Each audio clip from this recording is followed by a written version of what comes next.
New fossils discovered in Ethiopia confirm that the famous Lucy species did not live alone. Ethiopia has been referred to as the cradle of mankind. This dry desert landscape has provided paleontologists with a wealth of key fossils that offer insights into human origins. Exciting fossil evidence was discovered in 2011 by Dr. Johannes Haile Selassie, curator of physical anthropology at the Cleveland Museum of Natural History, and his field research team. These fossils not only shed light into our past, but also add a new face to the human family tree. The fossils that we found include 2 lower jaws and 2 upper jaw fragments. We estimated the age of these fossils to be between 3.3 million years ago and 3.5 million years ago. These fossils have been assigned to a new human ancestor species. The newly identified species, Australopithecus deiremida, is described in the journal Nature. The name deiremida, dei means close, and remida means relative in the local Afar language. This discovery is the first conclusive evidence that another human ancestor species coexisted with the upright walking Lucy, who belongs to the species Australopithecus afarensis. Lucy's species lived from 2.9 to 3.8 million years ago. This iconic partial skeleton was a groundbreaking discovery in 1974 by a team from the Cleveland Museum of Natural History.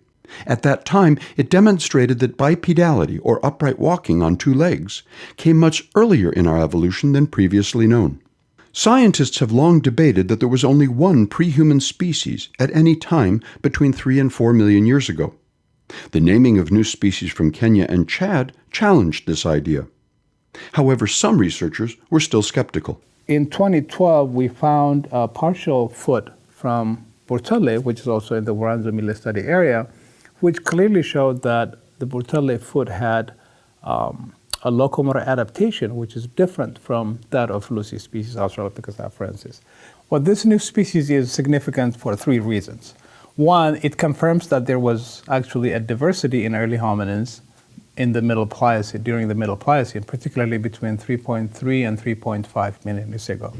Secondly, this is also the species that for the first time was found living side by side with Australopithecus afarensis at the same time and same place. This is something that hasn't been documented from other localities in Eastern Africa.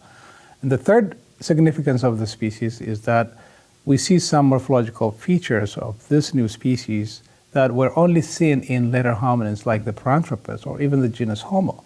And people have thought that these were characters that evolved later in our evolution. But now we can confirm that some of these traits actually evolved longer or earlier than we previously thought.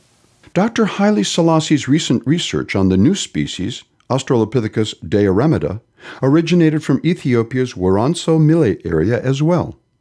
In March of 2011, an upper jaw with teeth was discovered in this area of the Afar region of Ethiopia. This specimen, designated as the holotype of the new species, was found on top of a silty clay surface.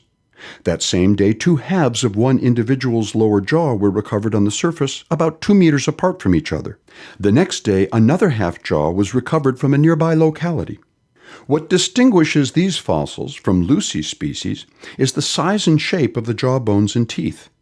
What we can say is that because it's different from Australopithecus afarensis, Lucy species, both in terms of its enamel thickness and also the robusticity of the jaws, we can hypothesize that Lucy species, Australopithecus afarensis, had a different dietary adaptation compared to this species, because what we're seeing in this new species is adaptation to more of heavy chewing, like what we've seen in the Paranthropus lineage, which evolved around 2.7 million years ago.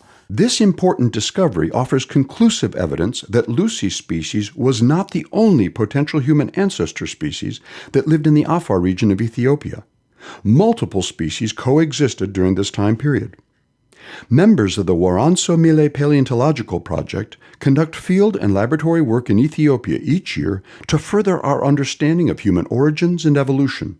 The multidisciplinary project, initiated in 2004, is led by Dr. Johannes Haile Selassie of the Cleveland Museum of Natural History. Now, with the discovery of multiple taxa from the same time, we're trying to look into which one of these taxa or which one of these species actually gave rise to our genus Homo. So it brings up a lot of questions and tells us that Australopithecus afarensis or Lucy species was not the only probable ancestor that gave rise to our genus Homo.